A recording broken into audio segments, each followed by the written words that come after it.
ऊपर का बादल देखो कितना सुंदर दिख रहा है।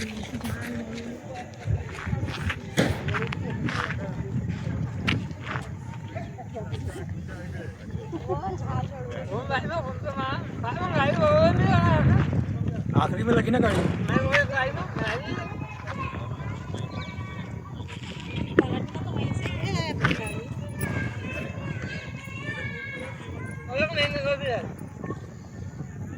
अरे साला इसका कैमरा किधर का दिख रहा है? बरोबर तो है। बरोबर है। हाँ लगी ना बराबर और निकाल लेगा ना तो और नहीं मांगता तभी। नहीं आगे नहीं आई उसने आई वो होता आगे आके करेगा भी क्या वो। वायरल बोलना उसको। वीडियो आओ ये इधर से भी ले लो। ये देखो इधर फोटो पे देखो। वीडियो आओ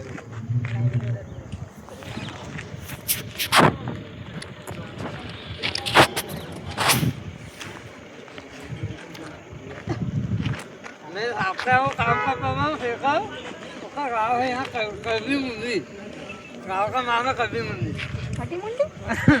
कलवी कलवी कलवी मुंडी हम लोग को यहाँ उगा है अब वो गया मसन लाने अब रोटी गाँव से बना के लाऊंगा बोले तुम लोग रखते हैं उसको और हमारे पास में दारू भी हो गया दारू भी गए असली माल तुम्हारे पास छोड़ दिया। हमको बोले फिर तुम चावल बना के रखो बोले चावल बन गया दारू भी पी गए वो भी खत्म हो गई फिर काफी एक आधा गाँव वाला मिल गया तो वहाँ पे एक दिन में जाके उसकी गाड़ी में जाके मगो भी ऐसे आ गया एक रफ्ती भर के वो भी पी गए यहाँ पे मछली पकाने थे कहीं हंसी मजाक में दे दिया भैया हमने सस्ते में 20 रुपये में दिया कि 50 में दिया मार में अब वो आए भैया 20 बना के अब भूखा के दादी पढ़ने को पढ़ने आए थी हमने नहीं अब पूरी ताजी मछली थी चम्मच से घुमा दिए बोर्ड भी चल रही बोर्ड। अब ये कहा उसने दावा बना दिया अब मैं करता हूँ अब हम पीछे कोई चीज नहीं है जब हम लोग आए ना हम कहा नीचे के बच्चों ये नहीं हो गई पड़ा ये नहीं हो पड़ा हम पूरे पीछे पीछे बाप रे कितने ऊपर तक झाड़ेगा यहाँ। ये